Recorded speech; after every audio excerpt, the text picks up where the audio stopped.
Ladies and gentlemen, my name is Andrei Shevchenko, and on behalf of the team of Ukraine Media Center Inform, I want to thank all the journalists who tell the world about our fight for freedom. This time we are having a special event, and we will be talking about Russian propaganda, about the use of social networks, and we will be talking about Telegram. And I invite Svitlana Slipchenko, the manager of VoxCheck project, to start our conversation. Miss Svitlana, 1, 2, everything seems to be working. I wanted to start with why we're talking specifically about Telegram, because it seems that information threat may arise in different social platforms, in different media, but us, with our colleagues in VoxCheck, we picked within the last month Telegram channels as the main focus of our work. As you said, Internews investigation proved about Ukrainians, about the consumption of their media and contact. Ukrainians speak 60% of Ukrainians speak Telegram as the source of news, and the social networks, they are ahead of TV and other sources of information. And me and our colleagues, we focused on Telegram as on that potential entry point for Russian disinformation, for Russian propaganda. However, the story of Telegram starts a couple of days before the full-scale invasion, when Suspilny News started asking us to verify certain photos of video which would witness the movement of Russian material in Donbass, and those videos were mostly circulating in Telegram. Me and my colleagues, we've seen that the sources of spreading those videos are the Russian or pro-Russian sources, and then those videos get into local publics and circulate around Telegram channels. And just a couple of days before the 24th of February, we started digging about what's going on in Telegram. So we came up with an investigation of 59 Russian and pro-Russian channels. We documented 5,500 cases of disinformation and formulated 19 narratives of Russian propaganda. Are those known narratives? Oh yeah, though they are. Those are the external management and bio laboratories and Ukrainian military committing crimes. They are very well-known narratives, but the purpose of our investigation was to show that the right channels that try to mimic Ukrainian resources, they try to write pro-Ukrainian content or provide so-called alternative information, but our investigation demonstrated that they just translate the Russian narratives. There was a lot written about Telegram by Detector Media and the Center for Countering Disinformation. They were putting together the list of such Telegram channels. So that work done by Detector Media and Center for Countering Disinformation was the basis for us for a more profound research that helped us to find those ties, those connections. Myroslava Markova, those narratives that Svitlana was just talking about, they're not only translated in Telegram. So why is there such an intense attention to Telegram? Thank you. We focused on those sources mimicking Ukrainian sources, how they try to be more manipulative or using some complicated methods to promote the Russian narratives. I will explain a little bit how we divided our sources into Russians and pro-Russians, because sometimes it's very difficult to tell one from another. As Russians, we classified those channels that state that their authors are Russians and their audience is Russians. So they were openly positioned, and we classified as pro-Russians those which mimic Ukrainian either media or that call themselves Ukrainian blogs, because some of them are blogs and who try to so-called inform Ukrainian audience stating that they are Ukrainian channels, and they promote those narratives in a manipulative manner. We had 41 Russian and 18 pro-Russian channels, and we took into account the popularity, the number of subscribers. And the most interesting is that if the narratives are already well known and many of them are spread around the other platforms, and Russia uses them in their ecosystem of state media, the pro-Russian channels are those which mostly try to promote those narratives indirectly. They try to sow the distrust to Ukrainian sources of information, that the truth is like a flexible concept, and the truth is being replaced by lies. And the most popular among those narratives are those that we identified in both Russian and pro-Russian channels. The most popular were about the hazardous biological laboratories in Ukraine, and there were more than 900 cases of such information. And about the terroristic actions of Ukrainian military, the direct statement is that Ukraine is the terrorist state. Also more than 900 cases of disinformation and more fakes to justify the Russian aggression against Ukraine, about the causes of invasion and the Ukrainian policy that led to Russia's reaction, more than 400 cases. And very demonstrative is that more than 300 cases of disinformation were about Ukraine setting up the food crisis throughout the world, which is very widespread narrative by both Russian and pro-Russian media, is that Ukrainians want to join Russia, more than 300 cases, and most of them were related to pseudo-referendum in temporarily occupied territories, but there were more cases which were trying to demonstrate the mass support of Russian armed forces by Ukrainian population, and very widespread narrative also, and which is interesting also, it was promoted by pro-Russian media, is the denial that Russia commits military war crimes in Ukraine. Okay, Mr. Vadym Miskyi, program director at Detector Media. Mr. Vadym, well, with the beginning of the full-scale war, we started to document every single fake that we would be able to identify on Telegram. We invested a lot in such systems that allow us to do it automatically, and so that every fake and manipulation to be denied, we try to aggregate everything on our website to deliver this information to our audience, and our colleagues from VoxCheck and the Center for Countering Disinformation and other fact-checking organizations, they help us in this, and also foreign media, they try to deny it in their countries, and such cases they show the complexity of Russian propaganda. Why Telegram is actual in Ukraine? Because the Western world, in my opinion, is more protected from such blunt method of influence, because Telegram is not so popular, for example, in America or Western Europe, and those social platforms which are popular there, their management, they are more prone to dialogue and to protection against disinformation in their platforms, for example, Facebook, Twitter. Now there are new risks emerging due to the new owner, but the dialogue is still in progress. They are being pulled to Senate or Congress. The European Commission says something about that, so it's not the case with Telegram, which is registered in the jurisdictions who don't really need it, and due to the stance of their owners, they evade this discussion, and all the propagandists they get on Telegram, and Telegram feels comfortable in Ukraine.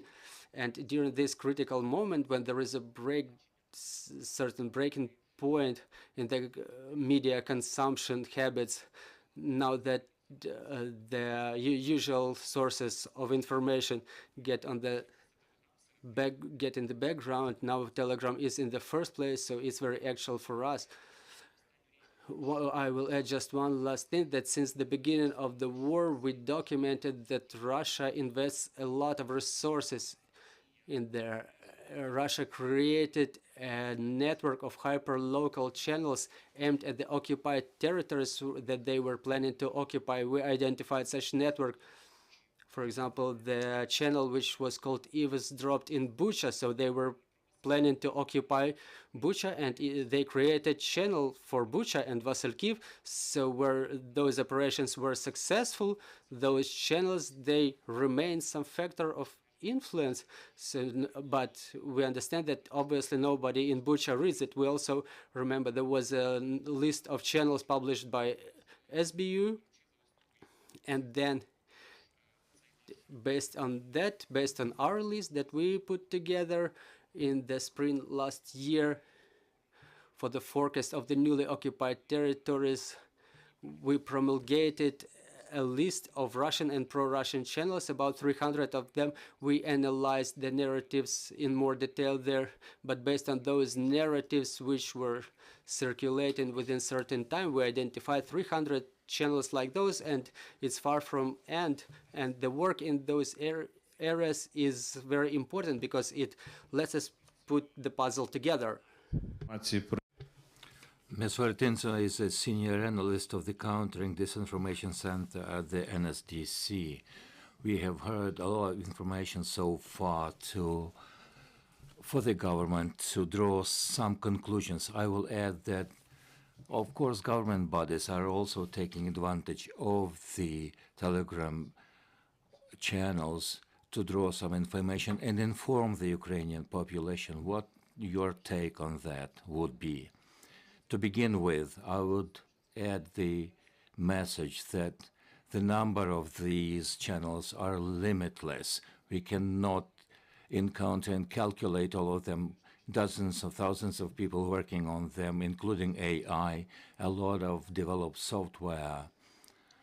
We are also recording the fact that a number of those channels have been transformed and transported into the news channels. When you subscribe to this news channel, for the first time, you may have an impression that this is the same kind of news that you read in a number of news outlets. But at some point in time, you will detect that the new kind of content is appearing. This is not something that is new, but very specific trend that began in spring. All the propagandists that we know, hundreds of channels that we know, they quote each other. They have been targeting the general population, then targeted their activities into the news outlet channel, and you cannot calculate all of them. They are springing up and keep on growing. The Telegram, for example, let me phrase it the following way. Since the invasion in the Donbass in 2014, Russia was taking advantage of the channels such as Odnoklassniki and other Russian channels. Ukraine was not able to adequately respond. We lost that ground even before engaging the enemy. Now, given the information policy of this country, a major part of the Ukrainian segment is oriented on the Ukrainian official news channel. This is quite an achievement. Since the year 2022, when we saw so many people subscribing to the Telegram channels, now we can say that this is an information warfare in this particular information segment. We are using the different kinds of software, measuring and gauging the Ukrainian and pseudo-Ukrainian and Russian channels. We are gauging that kind of information. What we see is that in some information narratives, some information battles, sometimes the result is not always a draw, but mainly we are taking the advantage of winning. We are taking the upper hand in that warfare. The Ukrainian segment is growing. Can you put that in the words that are not depletives? I will call that the battles of the narratives, that warfare. In many areas, Ukraine is getting an upper hand. Sometimes we are even. Some areas are where we are losing, but in general, the situation is quite positive. Ukraine effectively is not investing a lot of resources into that. Russia, on the other hand, is an information machine. When we begin discussing these issues in the open public, you can talk to a computer bot and you will not notice that you are talking to a robot, to a machine. You are using your emotions and you're being, you're sapped. Mr. Belousov works at the School of Digital Security, DSS 380. A couple of messages to add. And why is it that the Telegram is the hot topic of today? When you compare it with the Facebook or Twitter, they're not the benchmark where we can say that they are free of all the fakes. But we heard that people are called up to the Congress investigations, to Congress commissions, but there are some ways to get down to the truth of the event. In the Russia Today, for example, you saw the inscription that this channel is fully funded by the Russian government. We understand what that is. Facebook, for example, since some time, I think it harks back to COVID times when you saw the inscriptions and warning, be aware, the COVID campaign is underway. There are some technologies used. People are clicking on some references, some are not clicking on the reference leading to some chipping procedures. At the Telegram, you don't have that kind of procedure. You cannot double check any information.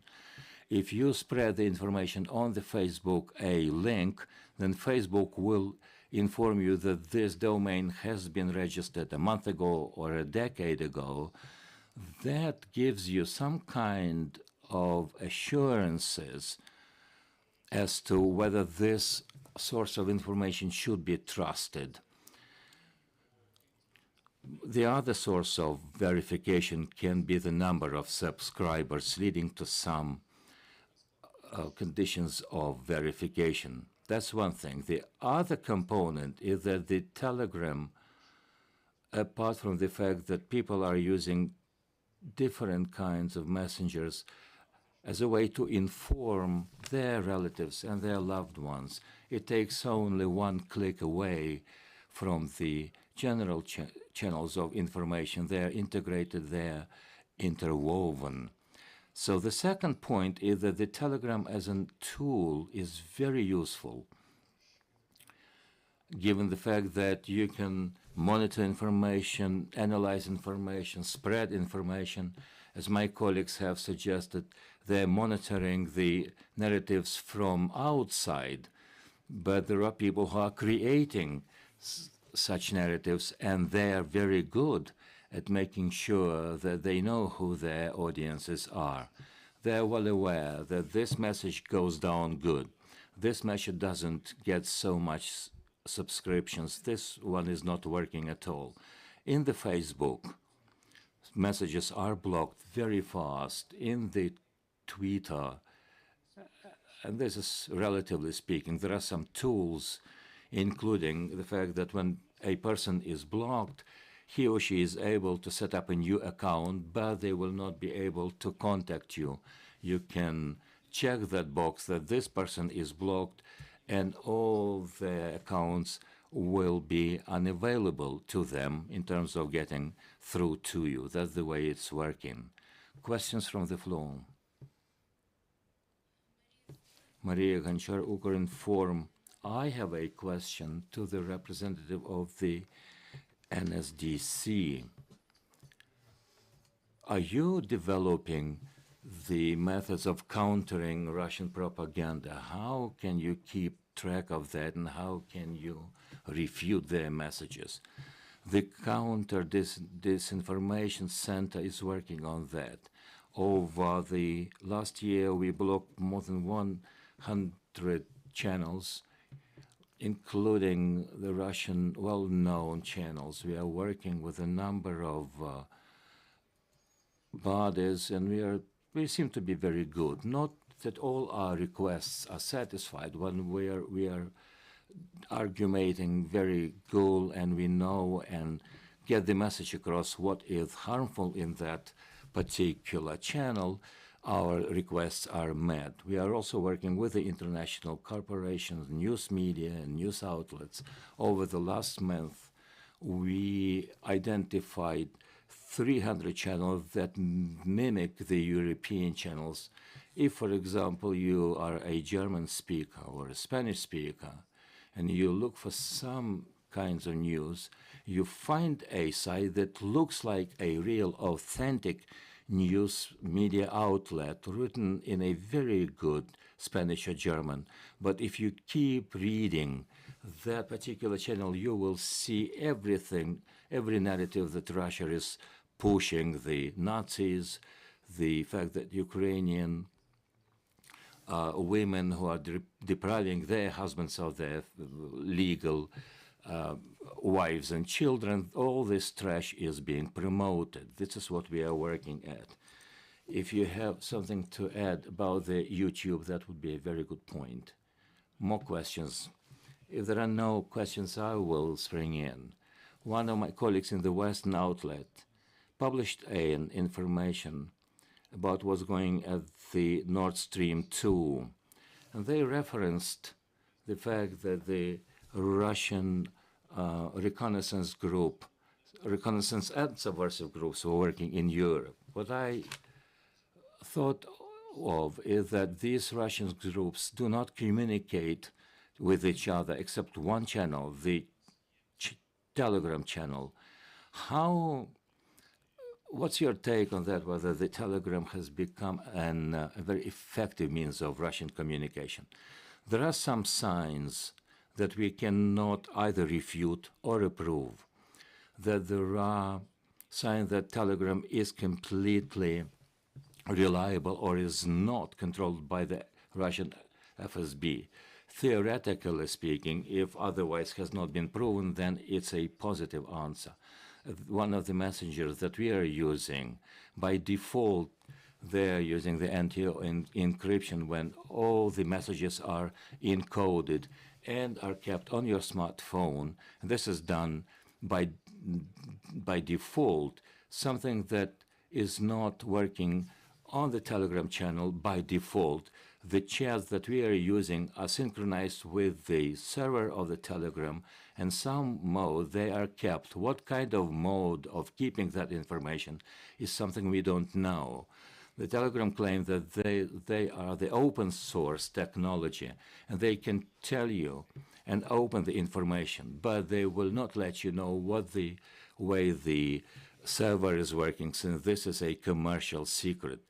This is similar to something when you buy a canned food in the shop, when Europe said that everything is open here, and you see that this is a canned maize, and the content of that particular can will not be described, but you are assured that everything is open, everything is natural. The same goes for the Telegram. What's going on at or in the server, we don't know. Perhaps that information is analyzed because maybe they failed to do that. Some channels have been blocked, some channels have been opened. Then the Russian authorities claim that they have no issue with Telegram. They're not pressing it. These are all signs to testify the fact and to presume that there is some cooperation with the Russian government. Either we are talking about the keys of access, or some FSB officers receive some information. But technically speaking, we know that this is possible. All this, in an indirect way, tells us that Telegram should not be particularly trusted. There are other means and tools of communication. FSB officers, as you claim, the subversive groups perhaps communicate through these channels, and perhaps this is done for the top brass of the SBU to keep track of that kind of communication. We understand that in the digitized world, there are no safe tools. Everything is possible, but given the fact that the source of information or conditional or unconditional cooperation with the Russian government, the lack of the availability of the full source, all the jurisdiction issues testify to the fact that major, serious channel, the Telegram is not the most reliable one. There are more trusted channels, and there are reasons to trust other channels. Do we have other questions from the floor? In case there isn't, I've got a final question. What would be your recommendation for the Ukrainian state to do to stand up to the plate, to reiterate the Ukrainian government is very actively engaged and using the Telegram channels to inform officially the Ukrainian public? What your take would be and your recommendation for the Ukrainian authorities? What the government can do is the way to counter disinformation channel. We see that there are a lot of narratives circulating in the net. The same narratives are used by Russia to inform foreign audience. It's about talking heads. It's about who deepens such narratives. The Ukrainian government can do a lot to counter those narratives, to counter narratives that are smear campaign against Ukraine. That's one thing. On the other hand, it's a public awareness to make sure that public does the double checking, it is able and challenged to see what kind of information we are using. These skills should be reared from the school. I don't think it should be starting at the earlier or senior school, perhaps is the best way to go. We should also be targeting, apart from particular pupil population, but some professional experts in terms of media hygiene, media awareness, to be sure to critically analyze and also discriminate between the enemy narrative, something that is very dangerous for the Ukrainian narrative, and to be able to single out the authentic kind of information. Other recommendations? I think the major thing that the state can do in one or the other area of media awareness, the work has been underway. It's an issue of the resources allocated by the government. If we compare the resources that is available to Ukraine and the number of resources that Russia is investing into its propaganda machine, the difference is breathtaking. And it's not only about the propaganda machine. We are also including the policymakers, talking heads, the members of their parliaments, the members of parliaments in other European countries. It is picked up by the media, the diplomatic corps. For example, a very fresh example, the hot one, Arte France, that has been banned recently. Banned is not the good word. Their bank accounts have been freezed. They have been banned to broadcast in the European Union, but those journalists sitting in France, they were generating the content and transmitting it to the Africa part that is Francophone, and a lot of people in the global south, in that particular part of the world, where we are facing quite challenging and daunting situation with our understanding. There are a lot of venomous information that is spreading there. We can only guess how they mimic that French-speaking channels. What I think we can do more effectively is something that is becoming very voguish now, the threat banking, where we are not refuting some fake information, but rather by showing something that these fakes are part of some narratives, we are in advance warning population and audience that something in this vein is something that you are likely to hear. I believe this is a very good preventive method. It has saved a lot of Ukrainian media campaign. There are a lot of people who have heard such kind of narrative, they will not believe them anymore.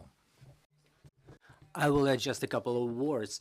When we distribute our resources, we work very actively with the international audience. We have partners in European countries whom we work with, who communicate information to us, and we communicate it the other way around. And we work with a targeted audience of verifiers of information abroad who see a lot. So we branch out our expertise in foreign languages, because previously we only worked with English level audience only, and thus in this close collaboration with European and non-European partners who speak European languages. So